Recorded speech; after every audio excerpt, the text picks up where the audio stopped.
violent que le Far West, les pistes cyclables de Manhattan. À l'origine de ces chutes burlesques, cette amende de $50 reçue par le réalisateur Casey Neistat alors qu'il roulait en dehors de la voie réservée aux vélos. Résultat, 3 millions de vues en une semaine et un coup de projecteur sur le sujet qui fait débat dans les rues de New York. La ville essaie d'être plus accueillante pour les vélos, mais je pense qu'ils s'y prennent mal pour renforcer la sécurité des pistes cyclables. Depuis 5 ans, 300 km de pistes cyclables ont été aménagées dans les rues de la ville. Mais collées aux voitures, elles restent un espace encore difficile à partager.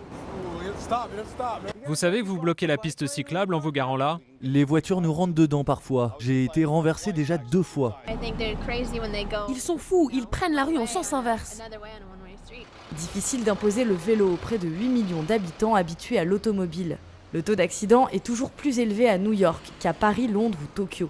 Ce conseiller municipal envisage même un coup de frein en supprimant certaines pistes cyclables. Les cyclistes ne respectent pas les règles qui ont été mises en place pour eux. Et ils provoquent de la peur et de l'anxiété chez les piétons et les automobilistes. Nous recevons des plaintes à ce sujet. La petite reine fait malgré tout son chemin.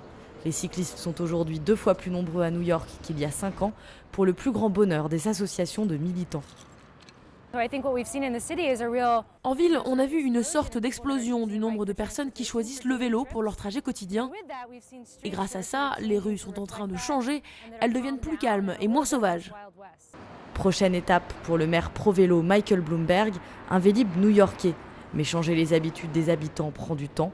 Il lui faudra sans doute encore quelques années.